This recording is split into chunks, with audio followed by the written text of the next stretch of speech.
രാവിലെ ഇക്കേ ഋഷും പോയി കഴിഞ്ഞാൽ ഞാൻ ഒറ്റക്കാന്നുള്ള വിഷമമൊന്നും എനിക്കില്ല കേട്ടോ. എന്താ വെച്ചാൽ എനിക്ക് വൈകുന്നേരം വരെ എടുക്കാനുള്ള പണികൾ ഈ വീട്ടിലുണ്ട്. അപ്പോൾ സിറ്റ് ഔട്ടിൽ തന്നെ തുടങ്ങാം കേട്ടോ. പാല് വന്നിട്ടുണ്ട്, അപ്പോൾ അതൊന്ന് ഓർഡർ ആക്കി വെച്ചിട്ടുണ്ട്. ഇനി വാതിലടച്ചുള്ളിലേക്ക് പോവാണ് കേട്ടോ. ബെഡ്റൂമിൻ്റെ അവസ്ഥ എന്ന് പറയുന്നത് ഇങ്ങനെയാണ് കേട്ടോ. അപ്പോൾ അതൊന്ന് റെഡിയാക്കിയിട്ടുണ്ട്. ഇനി ഹാളത്തെ അവസ്ഥ കാണാം കേട്ടോ. ഹാളിപ്പോൾ ഒന്ന് മദ്രസ ഇല്ലാത്തത് കൊണ്ട് തന്നെ ഋഷുവിൻ്റെ പുസ്തകവും ഡ്രസ്സൊന്നും അവിടെ ഇവിടെ കിടക്കുന്നില്ല കേട്ടോ. അതൊരു സമാധാനം.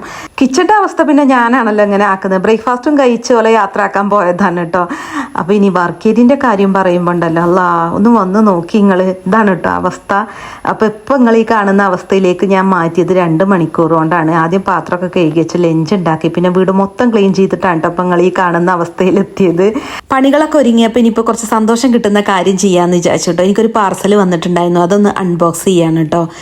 എവർസ്റ്റൈൽ ഡോട്ട് എന്നുള്ള ഇൻസ്റ്റാഗ്രാം പേജിൽ നിന്നാണ് കേട്ടോ ഞാനിതൊക്കെ വാങ്ങിച്ചത്. ഇത് സ്റ്റെയിൻലെസ് സ്റ്റീൽ ജ്വല്ലറിയാണ് കേട്ടോ. അതുകൊണ്ട് തന്നെ വാട്ടർ പ്രൂഫും ആണ്. സത്യം പറയാലോ എനിക്കിപ്പോൾ സ്വർണ്ണം ധരിക്കാൻ ഭയങ്കര പേടിയാട്ടോ. എന്താ വെച്ചാൽ എൻ്റെ 2 സ്വർണ്ണവളകൾ മിസ്സായിട്ടുണ്ട്. അതിലൊന്ന് തിരിച്ച് കിട്ടിയിട്ടുണ്ട് കേട്ടോ, ഒന്നിപ്പോൾ ഇത് വരെ തിരിച്ച് കിട്ടിയിട്ടില്ല. അപ്പോൾ അതുകൊണ്ട് തന്നെ ചൂടുവെള്ളത്തിൽ വീണ പൂച്ചക്ക് പച്ചവെള്ളം കണ്ടാലും പേടിയാന്ന് പറയുന്ന പോലെയാണ്. ഞാൻ ഇക്കൊക്കെ കൂടെ ഉണ്ടെന്നുണ്ടെങ്കിൽ പിന്നെയും സ്വർണ്ണം ധരിക്കും. ഞാൻ ഒറ്റയ്ക്ക് പോകുന്ന വഴിക്ക് ഞാൻ സ്വർണ്ണേ ധരിക്കാറില്ല കേട്ടോ. എനിക്ക് പേടിയാണ്. അപ്പോൾ ഒന്നും ധരിക്കാതെ നമ്മൾ യാത്ര പോകുന്നതിനേക്കാളും നല്ലതാണല്ലോ എന്തെങ്കിലുമൊക്കെ ഒരു ആഭരണം ധരിക്കുന്നത്. അതുകൊണ്ട് വാങ്ങിച്ചതാണ് കേട്ടോ ഞാനിത്. പിന്നെ ഇപ്പോൾ ഇങ്ങനത്തെ ആഭരണങ്ങൾ മിസ്സായി പോയാലും പ്രശ്നമല്ല, കാരണം അഫോർഡബിൾ പ്രൈസിൽ വാങ്ങാൻ പറ്റുന്ന ആഭരണങ്ങളാണ്. പിന്നെ നല്ല ക്വാളിറ്റി പ്രൊഡക്റ്റ് ആയതുകൊണ്ട് തന്നെ ലൈഫ് ഉണ്ടാവും കേട്ടോ. പിന്നെ എനിക്ക് ഇഷ്ടമാട്ടോ ഇതുപോലത്തെ ആഭരണങ്ങൾ, കാണാൻ നല്ല ഭംഗിയാണല്ലോ അല്ലേ. അപ്പോൾ ഇതുപോലത്തെ നല്ല അടിപൊളി റിങ്സും ഡ്രോപ്സും സ്റ്റഡ്സും ഒക്കെ ഉണ്ട് കേട്ടോ പേജിൽ. അതുപോലെ ബ്രേസ്ലെറ്റൊക്കെ.